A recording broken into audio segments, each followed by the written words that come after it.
Hola, ¿cómo están? Soy Alejandro San Francisco y estamos muy contentos de tener este nuevo programa de Historia, Libros y Banderas aquí en Radio Agricultura y en Agricultura TV. Hoy tenemos invitado a Álvaro Vergara a propósito de este libro que se publicó hace unos pocos meses, Neoliberalismo, una idea en disputa, publicado por el Instituto de Estudios de la Sociedad, el IES. Yo creo que es una buena contribución al debate público. Vale la pena leerlo para quienes están interesados en estos problemas. Al menos en lo personal es la investigación más completa y que aborda el tema desde distintas aristas, algunas de ellas históricas internacionales, otras las caídas en Chile. Álvaro, profesor de la Universidad Finisterre, abogado y magíster en estudios políticos por la Universidad de los Andes. Muchas gracias por acompañarnos aquí en Historia, Libro y Bandera. Muchas gracias por invitarme, profesor. Para mí es un honor venir. Yo soy fan del programa y también he seguido su trabajo, así que muchas gracias. Gracias a ti. Lo primero que te quería preguntar es precisamente cómo te vas involucrando tú, algo autobiográfico, a estos temas. Pues estudiaste Derecho, sí, que tiene la particularidad de ser, por un lado, una carrera convencional, pero por otro lado, de abrir a otras áreas que no son la propiamente de estudio de abogado o de foro. Sí, de hecho, por decirlo de alguna manera, la investigación a mí me salvó la vida, porque yo, si bien estudié Derecho, tuve una crisis vocacional muy fuerte como en cuarto o quinto año. Yo no quería seguí igual, por los esfuerzos que hicieron mis papás y por el esfuerzo que también había hecho yo para estudiar la carrera. Pero luego, cuando salí y empecé a estudiar el grado, llegué por unos cursos de formación a la Fundación para el Progreso. Y en la Fundación para el Progreso partí desde abajo, digamos. Fui a los cursos, después fui pasante, ponía la silla ahí para los eventos, después me dejaron de pasante a investigación y después de mucho tiempo pasé a ser investigador. Así que yo creo que, por una parte, este libro tiene dos grandes instituciones sin las cuales hubiese sido imposible sacarlo. La primera es la Fundación para el Progreso. Yo siempre se lo agradezco, siempre le agradezco a Fernando Claro por haberme dado la oportunidad para investigar allá, a Juan Lago, a Jorge Gómez, que fueron personas con las que yo me formé en filosofía, en economía política, en otras cosas. Muy buen grupo. Y a Pablo Paniagua también, un muy buen grupo. Y después, bueno, llegué al IES. Y en el IES fui haciendo carrera, fui publicando de a poco cosas, me fui tirando una línea de investigación en economía política y sobre todo en historia del pensamiento económico, diría yo, de una manera muy amateur, digamos. Yo soy un aficionado a esto. Y en el IES, por decirlo de alguna manera, fui robusteciendo lo que ya había aprendido. Y ahí empecé este trabajo. Yo siempre quise escribir un libro, era mi meta personal. Y sentía que si no lo hacía no iba a ser el investigador que yo quería ser. Y en el IES tuve un trabajo arduo, investigué mucho, leí todo lo que cayó en mis manos.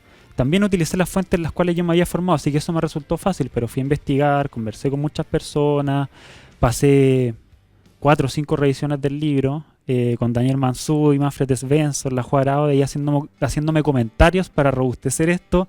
A veces salía medio triste, a veces salía medio enojado, otras veces felices, pero yo creo que el fruto del trabajo fue muy positivo. Pero ese peloteo es muy valioso. Es muy valioso.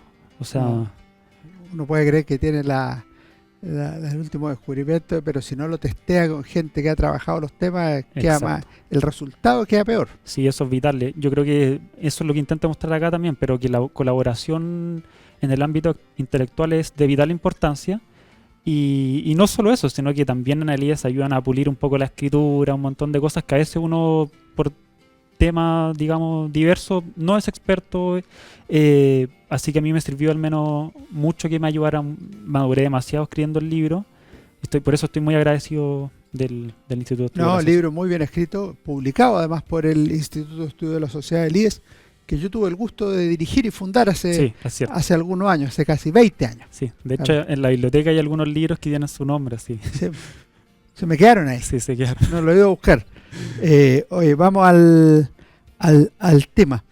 Antes de entrar al contenido, si puedes aclarar para el lector del libro y para el auditor del programa, ¿qué vas a entender tú por neoliberalismo en este libro que publicaste? Ya.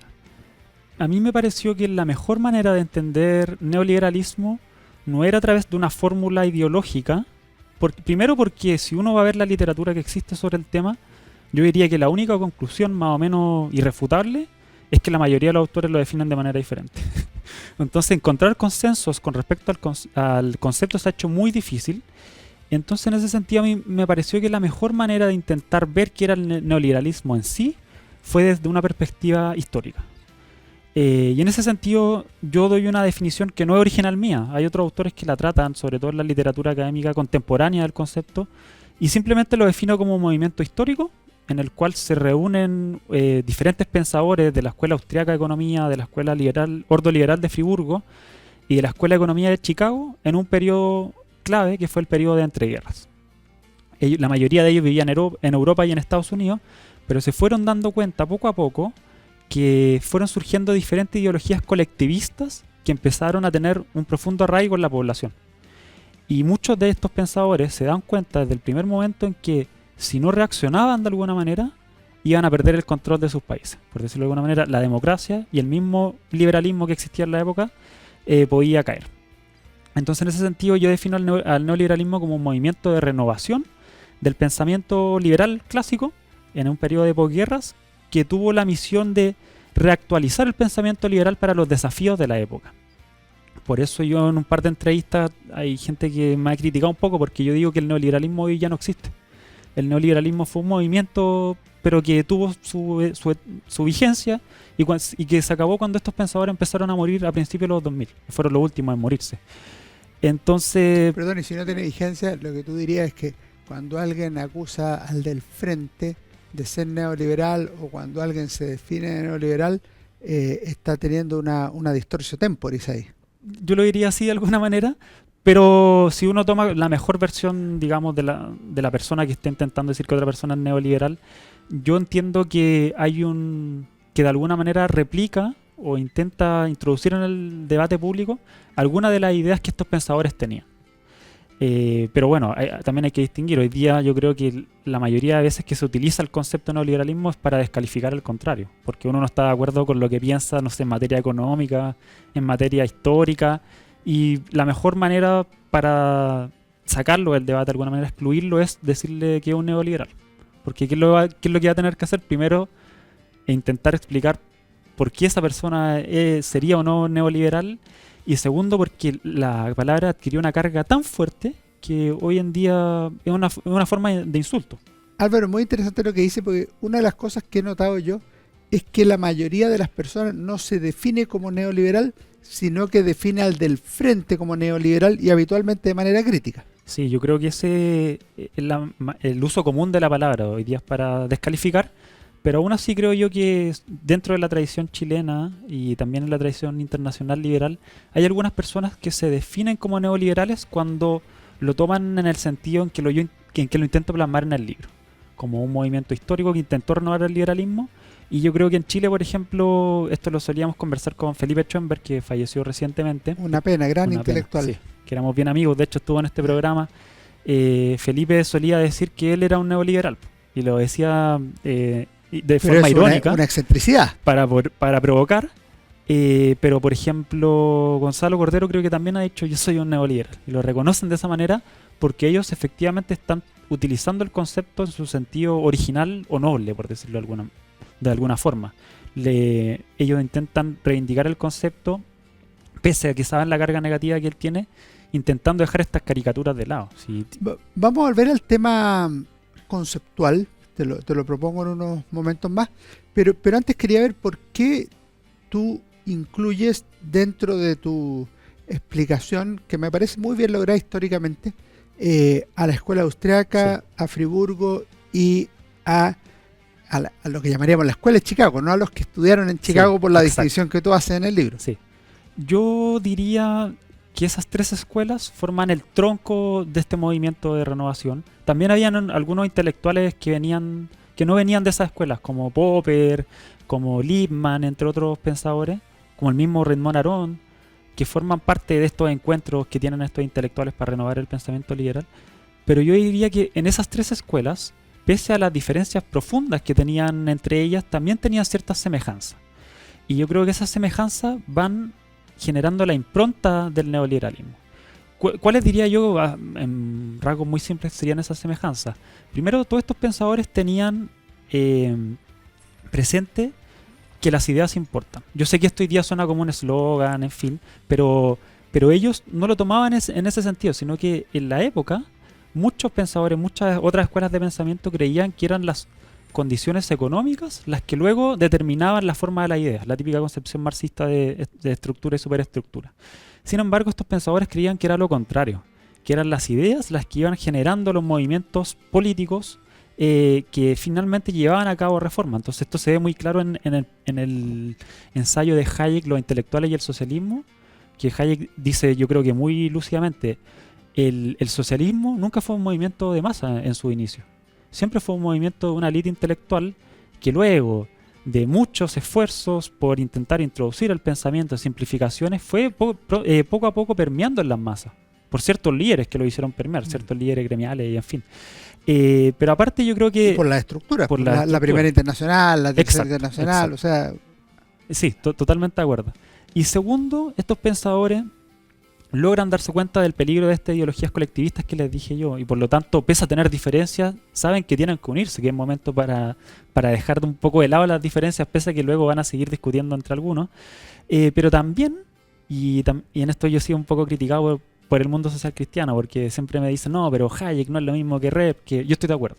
¿Ya? Estoy de acuerdo que la escuela austriaca no es lo mismo que la escuela ordoliberal de Friburgo. Sin embargo, sí tienen coincidencias doctrinales. Y lo que yo pude investigar al menos, obviamente tiene muchas más diferencias, pero si tuviésemos que decir en qué confluyen estas escuelas de pensamiento, yo diría que hay tres cosas. La primera es la primacía en el análisis del individuo por sobre el colectivo. La segunda, diría yo, que todos estos intelectuales, a diferencia de lo que se piensa en el ambiente de que en el neoliberalismo no existe el Estado, que quieren reducir al Estado a su mínima expresión, no es tan así, porque si bien todos estos intelectuales quieren un Estado pequeño, ese Estado debe ser muy fuerte. Y la tercera concepción, que es clave, yo creo que esto es de verdad lo que une a estas escuelas, es su interpretación respecto al rol imprescindible del mercado en una sociedad. ¿Por qué? Porque estos intelectuales no piensan al mercado simplemente como el punto de encuentro entre demandante y oferente, que es la típica definición que se da en los manuales de economía en los cuales los ingenieros comerciales van a estudiar. Ellos creen que el mercado es la consecuencia de ciertos principios morales. Es decir, si uno cree de verdad, en serio, en que la persona tiene valor por sí mismo, que es un fin en sí mismo, que tiene derecho a tener ciertas libertades, inevitablemente va a surgir la libre interacción comercial, por decirlo de alguna manera. Entonces, el mercado para ellos es simplemente una esfera en la cual nosotros interactuamos libremente con unos a otros y al mismo tiempo va generando un espacio de protección frente al aparato que tiene el monopolio de la fuerza, que es el Estado. Entonces, por decirlo de alguna manera, para ellos el mercado es una esfera de moral, pero también es una esfera de protección frente a la intervención del poder estatal. Estamos conversando con Álvaro Vergara, neoliberalismo, una idea en disputa. Aprovecho de preguntarte a propósito de lo que señalaste. Si tú miras la discusión tuya, uno se pregunta por qué no hablar de liberalismo nomás, por qué ponerle el neo en la definición. Yo cuando tú mencionas estos famosos encuentros de la Mont Pelerin, dicen la Mont Pelerin queda constituida así como una organización permanente encargada de programar congresos periódicos, incentivar la escritura de textos sobre temas relacionados al liberalismo, crear redes entre liberales de todo el mundo y difundir el ideario liberal. Sí. Solo ocupas liberal ahí, no ocupas neoliberal. Y cuando hablas de Hayek, él expresamente dice, yo no soy neoliberal, soy liberal. Tú tomas una postura intelectual para decir, ya, vale, pero lo que yo voy a hacer es neoliberal, y en algunos casos se va a confundir y en otros no. Yo lo que quería hacer es, primero yo soy parte de esa generación que nació escuchando que Chile era un país neoliberal, que los neoliberales eran malos, que los neoliberales esto. Entonces a mí me interesaba de verdad tomarme en serio el significado de la palabra, intentar ir por decirlo de alguna manera, a tomar este concepto y desmenuzarlo, sacar la mayor conclusión posible de eso. Y lo que a mí me pareció, con toda sinceridad y honestidad intelectual, es que si el neoliberalismo existe, de alguna manera, tiene que ser simplemente el movimiento de renovación liberal, porque, como usted bien dice, todos estos intelectuales decían que eran liberales. Pero, ¿qué es lo que me pude percatar yo? Que en un principio, esto es en los 20, en los 30, muchos de estos intelectuales en diferentes libros hablaban de un nuevo liberalismo. Hablaban de un neoliberalismo alguno. Mises, por ejemplo, en su libro Liberalismo, que es de 1927, habla que hay que elaborar un nuevo liberalismo. Hayek también en una conferencia dice que él está depurando las ideas liberales para lograr un nuevo liberalismo. Friedman tiene un ensayo que se llama Neoliberalism and its Prospect. Entonces utiliza textualmente la palabra neoliberal. ¿Qué es lo que pasa? Que como estos intelectuales también tenían un sentido político, se dieron cuenta ya sobre la marcha que quedar al arbitrio de una etiqueta era algo complicado. Y ahí Mises fue muy astuto. Y Mises dice, no conviene denominarnos neoliberales porque va a terminar pasando lo que pasó con el capitalismo. Que el capitalismo, en verdad, es una etiqueta que denigra un sistema de libre empresa y libre comercio, digamos. Entonces, y fue lo que terminó pasando, de hecho. Ellos se dieron cuenta de que quedar al arbitrio de una etiqueta era algo malo porque esa etiqueta iba a ser utilizada para denigrar un movimiento que yo creo que fue noble. Perfecto. Y ahora, tú lo haces desde el punto de vista de la historia de la idea. Eso me llamó la atención porque una cosa que afirmas al principio es que no tenemos una definición comúnmente aceptada de neoliberalismo. Para los que hemos trabajado otra área, yo historia de la idea he hecho, pero poco.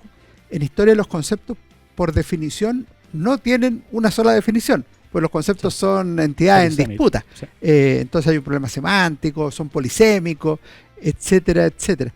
¿Y por qué tú crees que podría ser relevante tratar de entender de alguna manera común? Que yo creo que donde mejor lo logras cuando describe esas tres ideas que debe tener el neoliberalismo, sí, más que empezar a tratar de decir, oye, cómprenme esta definición que es la más aceptada. Sí, yo obviamente con mucha humildad digo, esta es una definición más, si le sirve, digamos, utilícela, si no está de acuerdo, critíquela, pero efectivamente, como dice usted, yo, claro, tomo más posición en el libro, por decirlo de alguna manera, en ese último capítulo, que le pongo como que debería pensar un neoliberal. Y yo creo que usted muy bien lo retrata muy bien en el fondo. Los grandes conceptos hoy en día son entidades polisémicas que es muy difícil intentar dar una definición concreta. A mí me interesaba ver qué había detrás de la palabra. Esa fue la excusa, por decirlo de alguna manera, por la cual intenté yo investigar todo esto completo, porque yo doy una definición, pero también me interesaba ir a analizar la crítica hacia el neoliberalismo, y para eso tomo 4 pensadores de izquierda y veo más o menos qué te lo voy a preguntar luego. Sí. Pero también lo que me interesaba por sobre todo era ir a las fuentes de esos pensadores que les decían, ahí están los neoliberales, y yo fui a ver lo que escribió la izquierda, digamos, en Chile y también en algunos autores internacionales, y ninguno lo citaba. O sea, las citas a Hayek son 2 o 3 y también se cita a Friedman, pero a todos los otros que también se califica como neoliberales nadie los cita. Entonces yo creo que ese fue un ejercicio interesante y también es una crítica hacia la ciencia política contemporánea. Yo creo que si uno va a ver los últimos papers sobre neoliberalismo, se arman definiciones en base a lo que dicen los mismos cientistas políticos. Entonces se citan entre ellos, dicen sí, el neoliberalismo es un sistema en el cual las oligarquías muchas veces intentan introducir mecanismos tecnocráticos en ciertas sociedades, pero son definiciones que sacan entre ellos y nunca citan a los autores que ellos mismos califican como neoliberales. Concepto difuso. En concepto difuso, eso me interesa ir a buscar, rescatar la fuente. Álvaro Vergara, Neoliberalismo, una idea en disputa, publicado por el Instituto de Estudios de la Sociedad. Vamos a hacer un pequeño alto y volvemos de inmediato aquí en Historia, Libros y Banderas.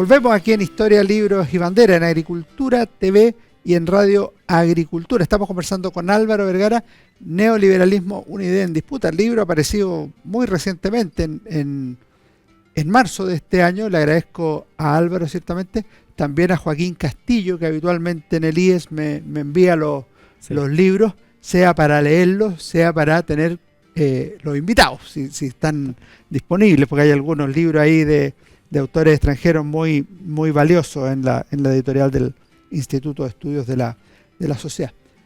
Álvaro, ¿cuál sería el programa político del neoliberalismo, como denominas tú uno de los capítulos?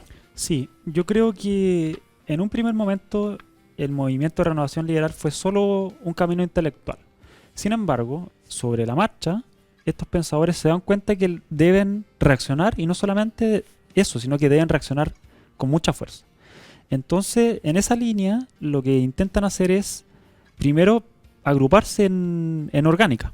La primera orgánica era un coloquio, simplemente, en el cual estos pensadores se reúnen, que fue el coloquio Lippmann, en el cual se juntaron en París para aprovechar la traducción de un libro que se llama The Good Society, que hoy en día uno no lo encuentra en ningún lugar. No está en ningún lado. Está en internet. Sí, me interesó mucho, lo googleé y no aparece en ninguna parte. No aparece. Hay una edición mucho. del 2005, sí. Ya. Sí, yo lo descargué por ahí, sí, en algunas páginas. Y entonces ese libro se traduce el 37 y estos intelectuales aprovechan para juntarse en París. Y ahí tiran las primeras líneas del movimiento, dicen más o menos que el liberalismo, discuten entre ellos, en fin. Y luego, de ese periodo hasta aproximadamente el 45, por ahí, 47, que empieza a surgir la Mont Pelerin, Hayek empieza a pasearse por Inglaterra, después va a Estados Unidos, Chicago, después, en fin, en Alemania. Y él se da cuenta de una realidad de que había muchos intelectuales liberales de primer nivel que estaban trabajando solos. Entonces Hayek dice, lo que tenemos que hacer acá es fundar una sociedad que se llama la Sociedad Mont Pelerin. Entonces Hayek, como tenía nexo y con todos estos pensadores liberales, fue como la figura apropiada para reunirlo en la Mont Pelerin. Que es una sociedad que se llama así por el lugar de Suiza. Exacto, donde porque van a un hotel, sí. Y luego esa entidad internacional va teniendo su efecto, pero en ningún tipo conspiranoide ni nada, pero va teniendo cierta influencia. Ahora, a mí me llama la atención leyendo tu libro, porque hay una crítica habitual al neoliberalismo, Sí. Que se preocupan del individuo y no creen en la sociedad. Sí. Eso es discutible, pero resulta que la Sociedad Mont Pelerin precisamente es una sociedad. Y es una sociedad no solo en el nombre, sino que ellos estiman que es necesario unir a las personas que tienen en común la idea de la libertad, como dice en otra parte, o las ideas liberales en el plano de la discusión pública mundial. Sí, o sea, yo creo que eso es el decir que estos pensadores no creían en la sociedad. Yo lo intento refutar, de hecho, en el libro. Cito textualmente, incluso como Mises, que era, por decirlo de alguna manera, el más individualista de todos, sí. Dice, la sociedad existe. Es un conjunto complejo de interacciones sociales en el cual nosotros vamos relacionándonos entre uno y otro, en fin. Pero todos estos pensadores creían que la sociedad existía. Una cosa es que lo intentaron analizar desde la primacía del individuo, y otra que hay otras miradas que lo intentan ver de forma más holística, pero todos pensaban que existía. Pero esa sociedad Mont Pelerin tiene efecto naturalmente. De hecho, incluso en Chile hay un historiador, que es un amigo mío, que está haciendo un trabajo muy interesante, que se llama Maximiliano Jara, que él ve como... Max Jara, sí. Sí, Max Jara. Sí, porque es su alumno. Exacto. Alumno y ayudante mío. Max está rastreando cómo las ideas neoliberales, que él lo toma en el mismo sentido que yo, permearon en Chile. Y estaba analizando el rol de Pedro Ibáñez, el rescate de los ordoliberales, sí. Cómo Pedro Ibáñez trajo Hayek, un montón de otras cosas. Pero yo creo que el programa político del neoliberalismo, como lo digo yo, tuvo finalmente algunas consecuencias, en el sentido de que yo, por ejemplo, no estoy de acuerdo con la frase que el presidente Boric dice, que Chile va a ser, que fue la cuna y va a ser la tumba del neoliberalismo, porque cualquier persona que haya estudiado un poco qué significa el neoliberalismo se va a dar cuenta que la primera traducción política, institucional, fue la Alemania de posguerra. Claro, Chile no fue la cuna. No fue la cuna, fue la Alemania de posguerra. Y yo no diría, de hecho, que ninguna de los dos tuvo un modelo neoliberal, sino que las reformas que se llevaron a cabo se inspiraron de alguna manera en ciertas ramas del neoliberalismo. Que en Alemania fue muy importante el trabajo que hizo Erhard, que yo a Erhard le dedico, no sé si una sección, creo, para rescatar la figura, porque fui a ver Erhard de un personaje así apasionante. Él se forma con los ordoliberales, pero también leía mucho a los austriacos, y hoy en día vi en inglés y había una biografía, dos biografías. En español no había mucho tampoco, entonces quise hacer como un rescate de Erhard, porque me parece que siempre se habla de Adenauer, está bien, pero la reforma económica la hizo Erhard, y la hizo, por decirlo en términos coloquiales, macuqueando ahí. Él introduce el marco alemán un domingo, que justo era cuando las autoridades no estaban en la oficina, desregula los precios, baja los impuestos, hace subir el producto. El llamado milagro alemán. El llamado milagro económico alemán, y después vino, por decirlo de alguna manera, cuando ya se generaron las condiciones, vino el Estado social y democrático de derecho que provee servicios sociales para todos, pero eso requirió una base económica que se dio con reformas inspiradas en esta idea. Bueno, yo creo que de lo más valioso que tiene el libro es que efectivamente tú vas a las fuentes, o sea, vas a Erhard, vas a Hayek, vas a Friedman, vas a distintos autores, ciertamente a Lippmann y otros, pero eso es de manual que hay que hacerlo, o sea, yo no puedo tomarme la caricatura con lo peor del adversario o del partidario, con lo mejor del partidario, si no soy capaz de comprenderlo previamente. Sí, y yo creo que eso es algo que hoy día pasa mucho, no solo respecto a este concepto, sino que en un montón de otras cosas. Y quizás yo quiero creer que no, pero cuando Nicolás Izaguirre presentó el libro, dijo que yo era una persona sesgada porque había tomado a los peores pensadores de la izquierda para ver qué decían del neoliberalismo. Y me pareció que eso fue de alguna manera injusto, porque yo pero te pregunto por ellos, por ejemplo, yo no sé si son los peores o los mejores, yo he leído a varios y no veo por qué tengan que ser de los peores, pero tú tomas a Foucault, a Harvey, a Chantal Mouffe, a Ernesto Laclau. Cuéntame por qué los eliges a ellos y en qué respecto. Y lo segundo, al menos Mouffe y Laclau son muy influyentes en el pensamiento que vamos a denominar, a falta de otro, nueva izquierda, lo que es Podemos en España, lo que es García Linera en Bolivia, y lo que ha sido el Frente Amplio en Chile, aunque con menos pasión intelectual que lo otro. Yo lo tomé por dos motivos principales. El primero, porque me parecían que eran autores claves para analizar este concepto, por la influencia que tuvieron después. Y segundo, porque cada uno de ellos me aportaba una línea para luego intentar analizar cómo se entiende el concepto hoy en día. Entonces, ¿por qué yo tomé a Foucault? Primero, porque me parece que es el pensador más sofisticado de esta llamada nueva izquierda. Y Foucault tiene una cosa muy interesante, que él tiene un texto extraordinario sobre el neoliberalismo, que se llama El nacimiento de la vida política, que son unas conferencias que hacen en el College de Francia como en los 70, el 78. Y ahí Foucault dice muchas otras cosas más, que quizá yo no las pongo en el libro por temas de espacio, pero me parece que hay una clave, y él dice: el neoliberalismo lo que intenta hacer es introducir en la ciudadanía una fobia al Estado. Entonces, si uno ve más o menos lo que dicen las personas de izquierda para calificar como neoliberales a otras, son personas que descalifican el accionar del Estado, de plano. Sea bueno o sea malo, de todas formas lo descalifican.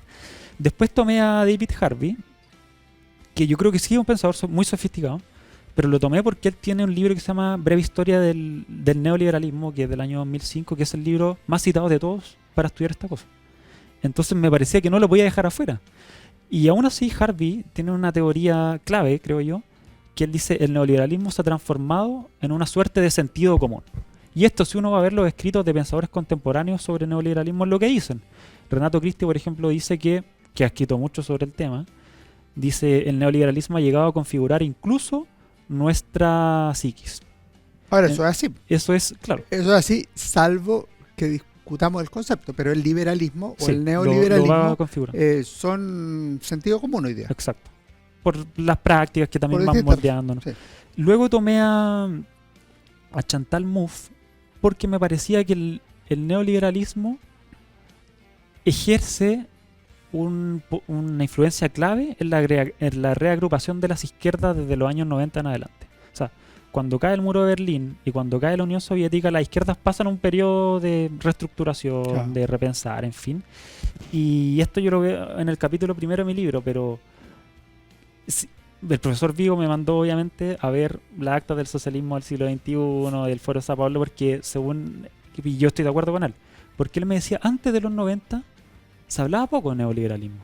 En Alemania, por el concepto, se entiende otra cosa totalmente diferente. Me dijo, esto está relacionado principalmente con Latinoamérica. Y yo fui a ver las actas del socialismo del siglo XXI, y efectivamente siempre se utilizaba al neoliberalismo como un enemigo al cual había que hacerle oposición. Porque ellos veían que las reformas de mercado que se aplican durante los 70 y los 80 en Latinoamérica eran lo que configuraban el neoliberalismo. Y yo tomé a Chantal Mouffe en ese sentido porque, como ella tiene una visión de la política agonista, intentaba impregnar en el neoliberalismo un adversario, al cual poder hacerle oposición a través de grupos dispersos de la sociedad y así intentar politizar la comunidad política, por decirlo. Ahora eso tiene una lógica en el siglo XX. Cuando tú miras a la izquierda cómo se autodefine, Sí. es más fácil que se autoperciba como anti, y era anti tres cosas: anticapitalista, que era antiimperialista, antiburguesa y antifeudal, que eran las Exacto. tres dimensiones que adquiría la izquierda. Y eso cambia, pues suena muy desfasado históricamente, en los años 80 y 90, cuando empieza a surgir este antineoliberalismo. No, yo estoy de acuerdo. Usted lo estudia mucho más que yo, pero estoy de acuerdo con usted. De hecho, en Delirio Americano, Carlos Granet dice, esta izquierda desde los 90 en adelante ya no va a ser, se va a poner, como dice usted, al antiimperialismo, sino que van a ser antineoliberales. Y por último tomé a Ernesto Laclau, porque me parece que su teoría del significante vacío, que también es algo que iba pasando con los grandes conceptos políticos, digamos, pero que también lo puse porque hay esto se da de manera inconsciente, pero también a veces consciente, en el sentido de difuminar los conceptos, de intentar que quepan diferentes situaciones dentro de estos conceptos y así también mezclarlo con la teoría de Chantal Mouffe, que bueno, ellos eran pareja, creo que estuvieron casados, de intentar reconfigurar a la izquierda latinoamericana en torno a grandes significantes vacíos y hacerle oposición a ellos. Entonces a mí, de verdad, lo digo muy sinceramente, me parecía que estos cuatro autores daban desde la teoría de estos cuatro autores se podía elaborar más o menos qué se piensa por neoliberalismo hoy en día. Que se toma como si fuese una ideología antiestado, que está en el sentido común de las personas, a la cual la izquierda hay que oponerse a ver, porque es una teoría mala, es un adversario, y sin embargo es un concepto dentro del cual caben diferentes situaciones cotidianas. Y por lo mismo se va vaciando contenido, como Y se dice va Torres. haciendo contenido. Vamos a hacer nuestro último alto, Álvaro. Seguimos conversando con Neoliberalismo, una idea en disputa, publicado por el Instituto de Estudios de la Sociedad, que aprovecho de decir, tiene una muy buena colección de textos. Entonces, quienes quieran de aquí lo revisan y van a encontrar ahí un muy buen material para la formación intelectual, cultural, humanista y de otro tipo. Volvemos de inmediato.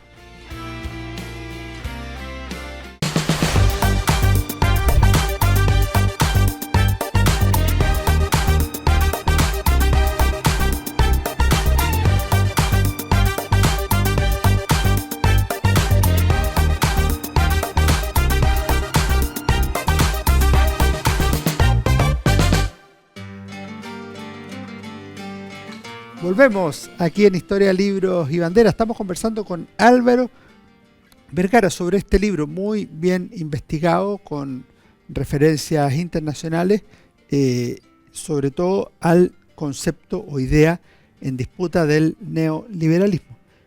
¿Cuáles serían las claves, Álvaro, del pensamiento neoliberal respecto de las personas, la sociedad y el Estado? Obviamente en esto tampoco hay una sola visión. Sí. Me parece que tú lo tratas de explicar como resultado de tu propia investigación, más que decir tal autor dice esto o lo otro. Sí. Hay diferentes, como dice usted, interpretaciones de esto. Hay escuelas de pensamiento que yo creo que nunca se preguntaron, por ejemplo, qué era una persona. Que yo creo que a la escuela de Chicago no le interesaba mucho esa reflexión, sus intereses eran otros. Tú dices que hay una diferencia entre los austriacos y Sí. los Chicago, que unos son más de principios, de fundamentación filosófica, y los Sí. otros son ya de economía dura. Yo diría que los sordos liberales y la escuela de Chicago habían filósofos, grandes juristas, también había una sociología. En cambio, en la escuela de Chicago, pese a que la considero extraordinariamente buena en lo académico, eran economistas en su mayoría. Hay algunos de los Old Chicago, los más viejos como Henry Simons y Frank Knight, que claro, tenían curiosidades sociológicas y filosóficas, pero en general eran economistas. Lo que hace Friedman después de implantar es diseñar un modelo económico para intentar controlar la inflación y otro tipo de cosas. Pero sí, yo creo que hay una diferencia ahí. Pero claro, cómo entienden ellos a la persona variaría según la escuela, pero creo yo que hay un acuerdo en que la persona primero es un fin en sí misma, por lo tanto es inviolable. Yo creo que en ese sentido eso es así, digamos, y por eso ellos elaboran toda una limitación hacia el Estado, para que precisamente porque reconocen el carácter inviolable de la persona. En cuanto a la sociedad, ellos entienden a la sociedad como una red extremadamente compleja de interacciones en las cuales nosotros participamos a través de principalmente la cooperación y la competencia. Entonces, en ese sentido, y esta es la famosa tesis de Hayek, la interacción dentro de esta esfera es tan compleja que nunca podemos abarcar el conocimiento por completo. Por lo tanto, y de esto sale su crítica a la planificación central, intentar planificar la economía siempre va a ser imposible, porque nosotros estamos interactuando entre nosotros una y otra vez, y muchas veces no sabemos lo que nosotros mismos pensamos bien, y aún así actuamos. Entonces intentar controlar esto de un aparato central es bastante complicado. Y respecto al Estado, creo yo, esto se puede discutir, que ellos toman al Estado en la definición típica de Weber, como un aparato burocrático que controla el monopolio de la fuerza en un territorio determinado, pero que sin embargo todos consideran, creo yo, que el Estado es fundamental en una sociedad libre, porque ellos, y esto yo creo que es una crítica injusta, no eran inocentes respecto al mercado. Ellos sabían que en el mercado hay situaciones, es deseable y hay situaciones buenas, en fin, pero también se producen abusos, se producen injusticias, se producen, qué sé yo, esquemas monopólicos, se produce colusión. El mismo Adam Smith decía que los empresarios siempre están intentando elaborar nuevas formas de colusión, y que por lo tanto, como existía colusión, también tenía que haber un poder que le hiciera contrapeso y que lo intentara regular, que intentara elaborar leyes. Pero el poder debía proteger al mercado y no al Estado. El poder, sí, claro. Claro. Y contra los empresarios que se coludieran. Exacto. Y por eso todos estos pensadores creen que, por ejemplo, el Estado tiene que estar porque es necesaria la legislación para que nosotros podamos interactuar dentro del mercado. Entonces yo creo que el neoliberalismo es una conjugación entre la primacía de la persona, el entendimiento completo del mercado, una forma muy sofisticada de verlo, y también era necesario un Estado robusto. Yo encuentro que escribir un libro es una experiencia intelectual extraordinaria. Te quería preguntar qué cosas te dejó la escritura de este libro. Tú me nombraste algunas, por ejemplo, el trabajo con ciertas personas, la crítica, sí, que a uno le puede doler una, pero al final la agradece. Pero, ¿qué libros leíste o qué artículos leíste, por ejemplo, que te marcaron y que sin escribir este libro probablemente no lo habrías consultado? Sí, a mí, por ejemplo, algo que me dejó, que me quedó dando vuelta, como volví a las fuentes de todos estos autores, fue muy interesante, por ejemplo, comparar con los movimientos libertarios que están de moda hoy día. Y en ese sentido, yo reafirmo, sí, por decirlo de alguna manera, que soy más neoliberal que nunca. O sea, me intento alejarme un poco de los movimientos libertarios porque creo que descienden de ciertas corrientes de Mises que después se fueron desvirtuando a través de Rothbard, sus pensadores muy sofisticados, tengo que decirlo. Pero yo creo que el Estado es importante, que una comprensión adecuada del derecho público, también del derecho privado, es algo que hay que tener en mente. Y a mí me marcaron, porque lo que hice también fue volver a los manuales, y en ese sentido pude ver que, yo creo que en una parte del libro digo esto, pero que los pensadores neoliberales que yo trato acá son una especie que se ha ido extinguiendo. ¿Por qué? Porque ellos intentaban escribir grandes manuales que intentaran explicar a la sociedad en su conjunto, a la mayor parte de la sociedad.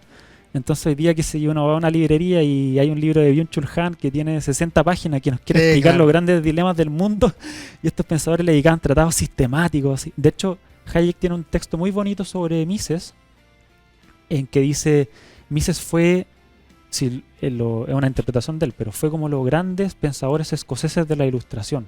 Intentaba escribir, digamos, intentar comprender a la sociedad en su conjunto, en su complejidad. Entonces yo creo que eso es algo súper valioso que se ha ido perdiendo por la especialización del trabajo, en fin, y otras cosas. Y también yo recomendaría un texto muy bonito de Hayek que se llama, creo que, Dos tipos de inteligencia. Entonces, Sí, que es pero algo que a bueno. mí me marcó mucho, porque yo en general soy una persona muy dispersa, me cuesta mucho decir cosas de memoria, y sin embargo, Hayek de alguna manera induce que él también era así, como dice, yo no era tan brillante como Mises, que podía decir algo de memoria, así, y tenía una claridad mental para decir las cosas que yo no lo hago, sino que Hayek tenía una curiosidad intelectual, leía de todo así, y cuando iba a trabajar su fuente, eso que había leído, su preparación, iba surgiendo. Entonces, para mí, ese Ahora eso lo texto, hace un pensador más complejo. Si uno lee Camino de Servidumbre u otras obras sí, de Hayek, uno se da cuenta que es una persona que no está viendo la curva económica precisa, sino que está viendo los fundamentos de la libertad, como él le llama, en un sentido más amplio. exacto, sí, son pensadores que están a otro nivel, Lo por elegiste decir. para la portada, además. Lo elegí, esta es muy interesante cómo me conseguí la portada, porque estábamos buscando portada, y yo estaba desesperado porque me dijeron tiene que hacer una foto. Y de repente, y a Josefina Poblete, que es la coordinadora de publicaciones, dice, pucha, podríamos poner un ajedrez de portada. Y dije, ya, sí, interesante. Y de repente busco, ¿habrá una foto de Hayek jugando ajedrez? Hayek jugaba ajedrez, po. Y la encuentro. Y de repente veo, no, la foto se vendió por $7.000 en una subasta. Y dije, ya, la voy a perder, no sé. Y de repente le escribo a Bruce Caldwell, que es como el gran compilador de Hayek en Estados Unidos. Y dije, no pierdo nada. Le escribí, profesor, usted tiene esta foto en un texto suyo que se llama Hayek, ¿se acuerda? Y me dice, sí, sí, la tengo. Y yo le dije, la quiero usar para mi libro, voy a sacar un libro, la quiero poner de portada. Y me dijo, ya, mira, hagamos una cosa, te voy a contactar con la nieta de Hayek Ya. para ver si te cede la foto. Entonces yo dije, bueno, no me va a contestar nunca, ¿qué le va a importar un chileno? Y me contestó y me dijo, sí, te cedo la foto, mándame una copia del libro. No, le respondió el profesor, dijo, sí, mándale la foto al chileno. Por supuesto que se la cedo, pero que me envíen una copia de un libro. Pero a algo le suena a Chile, si Hayek estuvo por Algo le debe acá sonar, y sí. Entonces están los estudios de Elías Monte. nos conseguimos la portada con la misma familia Hayek. Muy, muy bien logrado. Oye, llegando al final del programa, ¿qué queda hoy del debate público liberal o neoliberal? Que es la última parte de tu libro, que yo creo que es una síntesis muy buena. O al revés también, antiliberal y antineoliberal. Sí, yo creo que hay una mezcla, sobre todo la discusión pública, bastante difícil de separar, está todo medio mezclado. Pero con respecto a la palabra, yo me di cuenta que hoy en día el neoliberalismo, primero como le dije, se usa para descalificar, pero también algo muy curioso que se usa para evadir responsabilidades, po. Entonces, y ahí yo cito un par de personas, por ejemplo, cito a Íñigo Errejón, que fue clave para el Frente Amplio, fue fundador de Podemos, después se sale, que lo acusaron de acoso sexual, y él en una carta dice, no, es que hice estos acosos sexuales porque la configuración de mi mentalidad neoliberal me llevó a hacer eso. Claro, su modo de vida neoliberal. Entonces fue como, ya. Y después una famosa frase del diputado Ibáñez, que siempre nos deleita ahí con sus frases brillantes, que él dice, el Estado neoliberal hizo que no pudiéramos ir más rápido de lo posible. Entonces siempre se utiliza el neoliberalismo o como una excusa, o para evadir responsabilidades, o como un ataque. Y en ese sentido, yo creo que es importante, sobre todo los que estamos trabajando ideas, que intentemos explicar estas cosas un poco más en fácil. Porque primero los economistas profesionales no han hecho mucho, siempre por las discusiones conceptuales en lo correspondiente a su profesión, y había que hacer un trabajo difusivo de eso. Y eso es lo que intenté hacer. Y lo otro porque creo yo, y en esto me apoyo en un poco de filosofía del lenguaje, que mientras nuestro lenguaje se hace más pobre y vamos utilizando muletillas para designar a todo, digamos, y en eso los chilenos somos muy buenos, La comparación con fascismo que hiciste es muy buena. ese tipo de cosas, al final lo que estamos haciendo es disminuyendo la complejidad de la vida.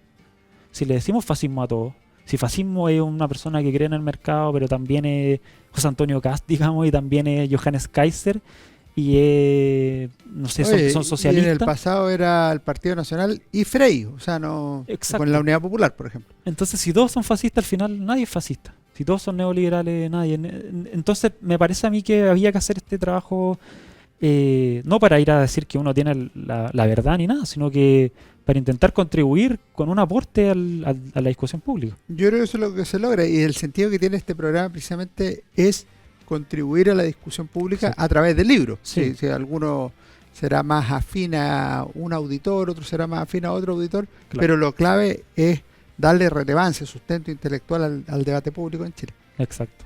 Te quería preguntar, Álvaro, para terminar, recomendación de libro, eso se lo pedimos, no se salva nadie, a todos Sí. nuestros invitados y con plena libertad. O sea, puede ser de estos temas, pero puede ser una novela que te gustó, alguna otra obra ahí. No hay regla. Yo quiero recomendar una reedición que la leí hace un par de meses, me tuvo atrapado 2 días, no la pude soltar, que se llama Mario Góngora en busca de sí mismo, de Patricia Arancibia, que fue reeditado el año pasado, a fines del año pasado, por la editorial Tanto Monta. Y por Bicentenario. Y por Bicentenario, toda la razón. Ahí hicieron una alianza muy buena.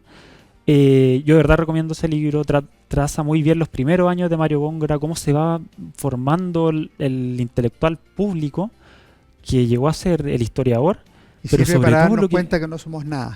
exacto, lo que me llama la atención es de verdad la capacidad de Góngora de devorar todo lo que caía en sus manos, la lectura y la escritura del diario, cómo va también, no sé, pasa en una época que llega incluso a ser comunista y después sale de eso. De verdad yo lo encontré increíble el libro. Una mente prodigiosa que además este año se conmemoran 110 años de su nacimiento, nació en 1915, y 40 años de su muerte en 1985. Una coincidencia feliz, así que muy buena recomendación. ¿Quieres alguno más o con este? Yo creo que estoy leyendo también el último libro de Javier Cerca. ¿Ya? ¿El del Papa? Sí, creo que te voy a decir que, en fin, por momentos cae en la postura fácil como del ateo que le intenta llevarla contra la iglesia y al mismo Papa, pero puede ser un libro interesante porque creo que retrata algunas cosas de la figura de Francisco que es importante aclarar, sobre todo. Gran escritor Cerca. Gran escritor, sí. Soldados a la mina. Además escribe novelas, ensayos. Yo me leí Anatomía de un instante, que lo encontré excelente. Hay uno que creo que se llama Las leyes de la frontera, sobre la delincuencia y los grupos en la Barcelona de la transición. Soldados de Salamina. O sea, no, tiene una muy buena set, así que perfecto. Oye, Álvaro, solo me queda agradecerte que hayas venido aquí a Historia, Libro y Bandera. Tienes tu casa, yo sé que vas a seguir trabajando en estos temas. Lo mismo al instituto, cuando quieran, tengan algún libro, me avisan. Y con el mayor gusto seguimos compartiendo estos gustos comunes. Así es, muchas gracias, profesor, por el espacio, de verdad. Ustedes no se vayan, ya viene mi recomendación de libro como cada semana aquí en Historia, Libros y Bandera. Hola, ¿cómo están? Soy Alejandro San Francisco y en Historia, Libros y Banderas de esta semana nuestra recomendación es este libro de Ángel Soto, El Mercurio y la difusión del pensamiento político y económico liberal, 1955-1970. La obra es muy interesante porque hace un trazado de la llegada de las ideas de la libertad fundamentalmente económica a Chile, provenientes mayoritariamente de la escuela de Chicago, donde estudiaron muchos chilenos. Después de haber cursado economía en la Universidad Católica, partieron a estudiar el posgrado a Chicago y de regreso a Chile se vincularon fundamentalmente a la actividad académica, pero también a la difusión de ideas a través de la página económica de El Mercurio y a través de otras instancias como con charlas, conferencias y otros. Me parece que es un libro clave que permite conocer de mejor manera lo que fueron las ideas que después se convertirían en políticas públicas a partir de las reformas de 1975, muchas de las cuales continúan vigentes hasta hoy. Que estén muy bien, nos vemos en nuestro próximo programa.